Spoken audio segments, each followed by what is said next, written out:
Hello everyone and welcome to JJ Painting, but before we get into today's video, I just want to remind everyone that there is still a little bit of time left to get 1,000 likes on Challenge 99 Video 11. If that video gets 1,000 likes by the 23rd of July, I will give away that Space Marine Battle Company. That is right, someone will get an entire Space Marine Battle Company for free if that video gets 1,000 likes, but you've only got until the 23rd of July, otherwise I don't know what I'm going to do with that company, but it won't be a giveaway. In any case, let's get on to today's video.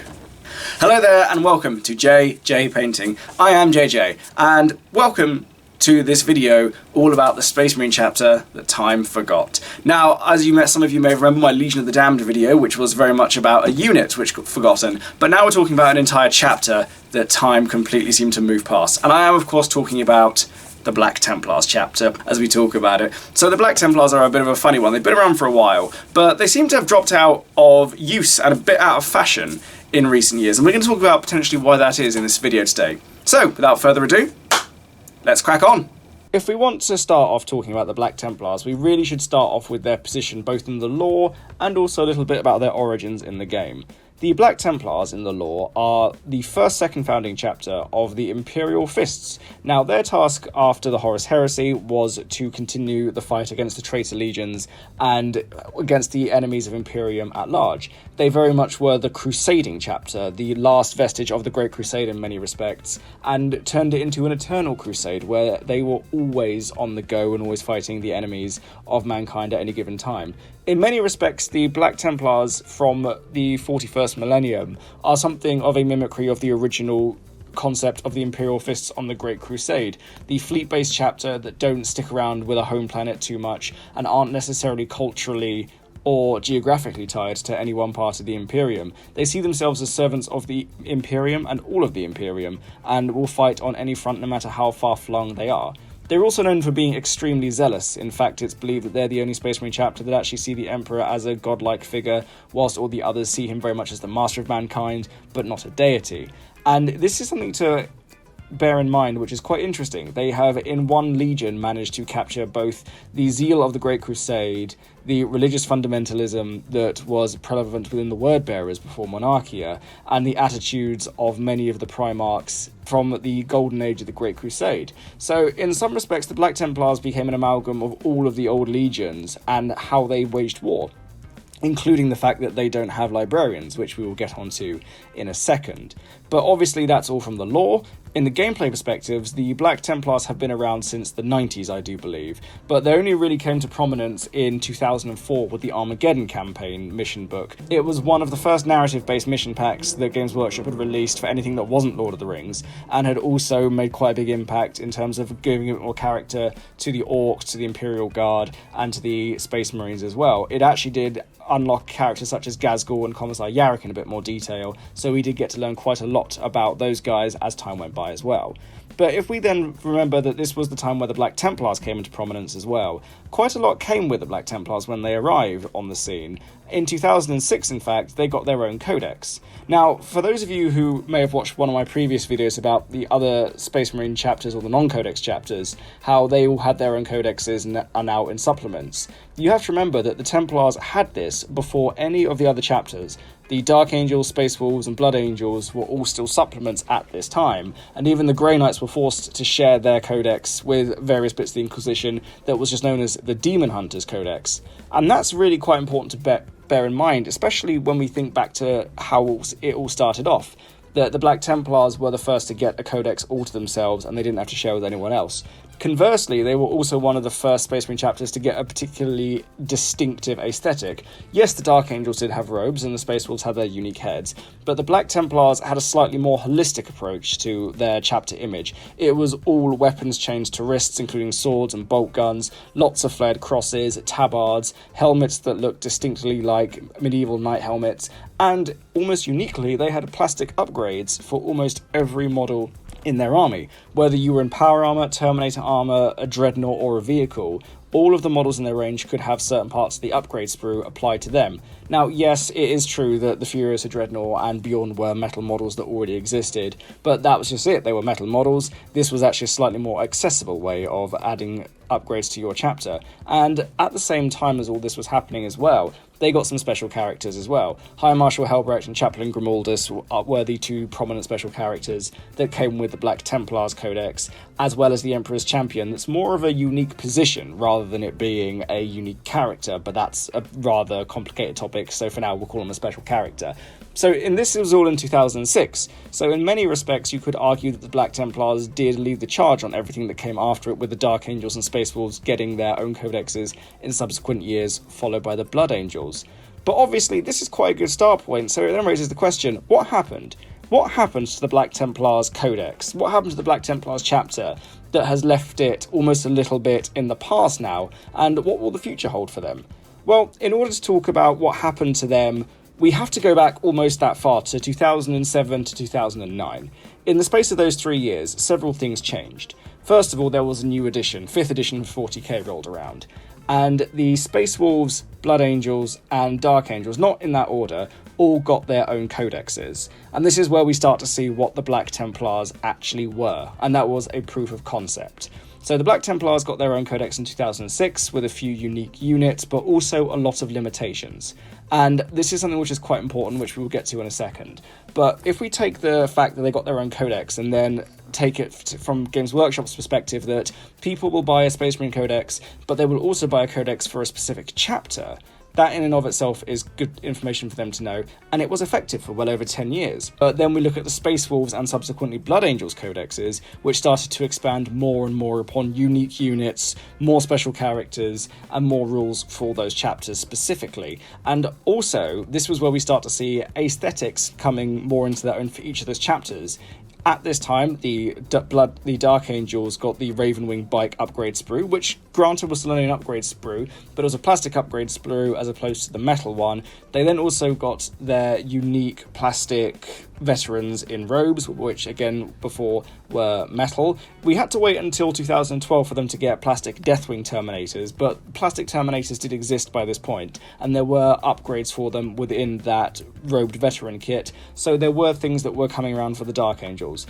But then when we get to the Space Wolves and to the Blood Angels, the Space Wolves very significantly got the Space Wolf upgrade pack, which to my opinion is probably still one of the most long-lasting and versatile plastic kits that Games Workshop ever released, and the Blood Angels got plastic Death Company and significantly plastic Sanguinary Guard, which was a unique unit with a very chapter-specific aesthetic that I was talking about earlier. And that's the other thing, all these chapters became far more distinctive in terms of the aesthetic they're going for. They became more iconic, they became more unique. They weren't just all homogenized as being Space Marines. There were Space Marines, but the Dark Angel's name and the Blood Angel's name held very different connotations that went just beyond the colour of their armour.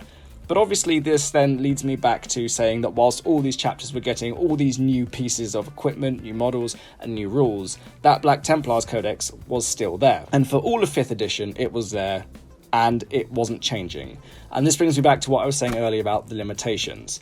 The Black Templars Codex was a very, very limited affair. Yes, it had some unique special rules, yes, it had some unique special characters, but it did not have enough of either of those things to put it on parity with the Space Wolves Codex or the Blood Angels Codex that came in 5th edition, or even to give it a certain levelling with the Dark Angels Codex that came at the end of 4th edition. And the reason for this is there was a big list of units that they simply did not have access to, which were very core parts of the Space Marine Codex. They couldn't have Devastators, they couldn't have Whirlwinds, and they couldn't have Librarians, which was fair enough. Those were a very important part of their lore. They didn't use Librarians. But by taking out all the other heavy weapons in that army, it left them with far fewer ranged options overall. And the other thing you have to remember is that the Black Templars, I haven't spoken much about their playstyle because they've always been seen as a close combat chapter, but there's a difference between being good at something and only being able to do that something. And the Black Templars could very much only be a close combat army in a lot of respects. They didn't have the options or the range to be a close combat and ranged army. But the thing about them and Space Marines in general back then is they weren't the best close combat army anyway. Tyranids, Orcs, and arguably Eldar were all much better in close combat at this time. So really, the Black Templars always struggled, both in a competitive field, but also in friendly games. It made it very difficult for them to come out with anything particularly interesting or particularly new. And then you tie this into the fact that their codex was from the middling years of 4th edition, and by the time you get to the end of 5th edition, the Black Templars themselves hadn't moved. And you have to remember that as the Space Marine Codex came around, with new things such as the Thunderfire Cannon, the Stern Guard Squad, the Vanguard Squad, and new models such as the Scout Biker and new characters, these things did not apply to the Black Templars. None of these things were given to that chapter, and as a result they were left further and further and further behind. So to summarise, with the Black Templars at this stage, at about 2012, they had been left quite far behind. They'd had a few early successes, but as the editions and other Space Marine chapters continued to evolve, continued to develop and get new things, they had been left with the limitations they'd had in 2006, and these were the same limitations they had in 2006 as they did in 2011-2012 time. And on top of that, as every other army in 40k also began to move forward, they were a Space Marine Codex that ultimately were left behind. And then this brings me on to my next thing, is that all of those limitations arguably could have been something which people would have overlooked if they had had something which was unique to them as a Space Marine chapter. And sadly, by the time we reached this point in 2011, they did not have that. The idea of being a noble knightly order had been taken over by the literal Grey Knights, and even the Dark Angels had started to muscle in on that territory as well. Being a strong contender as a close combat Space Marine army, they had lost that to both the Space Wolves and the Blood Angels. And with special characters for the Salamanders, the Raven Guard, the White Scars, and the Imperial Fists all now being quite firmly in the Space Marine Codex as well, there were other chapters that were bringing a little bit more to the table with more updated rules that gave them more to work with on the board. And ultimately that then meant that the aesthetic and even the lore-friendly stuff that had characterised the Templars to begin with didn't really feel like it was strong enough to maintain them anymore. And this is why they started to very much get left behind as we come to 6th edition and into 7th edition. This was very much the status quo. That was the year that the Black Templars were actually folded back into the Space Marine Codex. So whilst the Space Wolves, Dark Angels, and Blood Angels by this point all had their own fully fledged codexes with their own unique rules and chapter traits, the Black Templars had chapter tactics, but those chapter tactics were rolled back into the Space Marine Codex. And this, if anything, was a massive advantage for them. The reason this codex was so important for the Black Templars is because many of the artificial limitations that had been placed upon them in their 2006 codex were simply gone, and this was a good thing. Suddenly, they had access to Devastator squads, to Whirlwinds, to Vindicators, and even to things such as the Storm Raven, and even to things like the Thunderfire Cannon, the Stern Guard, the Vanguard. They had so much more access to so many more models, as well as their old Crusader squad. They could do more, they could be more. But ultimately, when they were rolled back into this codex, they didn't really receive anything else. But ultimately, they didn't really get much more, and none of the other chapters really got a huge amount else either. And to be fair, that was actually fine. They didn't need a huge amount more because it didn't look like much else was happening. But at the same time that this happened with this codex, something else that was quite vital was happening just over the way in Forge World land. And that was the Horus Heresy. That's summarising here quickly that all of 6th and 7th edition, the Black Templars were just one chapter amongst 10 or 11 other chapters, with a couple of unique characters and a couple of unique units, but ultimately they did still have more of a divergent path than some of the OG chapters from the Legionary days. So they still had more special characters at this point than the Imperial Fists, or the Salamanders, or the White Scars, or the Raven Guard, and more unique units than all of those as well. They weren't necessarily the best competitively still, but because they had access to more special rules and more units, it gave them more of an edge, but unfortunately it took away something of their identity in the grand scheme of things, simply because they no longer had a place on the shelf that was uniquely Black Templars. They were no longer the Black Templars who also happened to be in the Space Marine Codex. They were now just another chapter in that codex. So with the 8th and 9th edition of 40k coming around and changing everything yet again, we start to see the arrival of the Primaris. And I've actually said it a few times in other places, but I'm going to say it here. The Black Templars benefited hugely from the Primaris range. The idea of a new Space Marine generation that was almost built for a new crusade and are modelled very closely, suspiciously so, to the units of the Great Crusade era Space Marines almost makes you think that this is perfect for the Crusade chapter. They were the ones who should have been front and centre getting everything, really. And yet, when the actual arrival of the Primaris happened, it didn't happen for the Black Templars. And as the supplements have slowly rolled out, every single special character that's come out for the Space Marines has been Primaris. And every single one of them have had their upgrade sprue. Now, the Black Templar upgrade sprue has still worked out fine for them and it hasn't gone anywhere. But obviously, there's not that much on it that is compatible with the size of the Primaris models. It's all still Firstborn models beyond the shoulder pads and the heads. So this is then when we get to the slightly sad point and we then look around at this point and realise they've been left behind. And this was made crystal clear when it came down to the final supplements coming out, when Games Workshop announced that there would be 9 supplements, not 10. Now, obviously, Deathwatch have their supplement now, and obviously all the other Space Marine codexes that used to have their own codexes are now supplements as well. Blood Angels, Space Wolves, and Dark Angels are now supplements. The only chapter left that doesn't have its own supplement is the Grey Knights, because obviously they are so different, there's nothing really in the Space Marine Codex for them.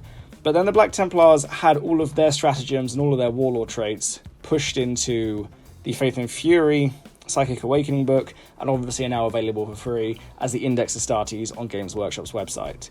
So, as time's gone by, they've not had any new kits. There is no Primaris special character for the Black Templars. Even though they do have their own stratagems, they have their own warlord traits, they even have their own litanies, which chaplains have now, which works quite well for them. But even though they've received this rules update, they've not received any models to go along with it, which is both quite sad and quite interesting. So all this to say with the Templars is that they got left behind simply because of their identity almost being too restrictive for them to do anything else for a long time, pushing them further and further out of focus, whilst other things elsewhere within the Space Marine range itself drew more attention and ultimately proved to be more successful. But I would also say at the end of all this that arguably without the Black Templars being the first proof of concept that Space Marines can be more than just one codex and can be more than just a single range with a different coat of paint, and they can be entirely different models in some respects depending on how far you want to go down the line, none of that would have been possible without the Templars.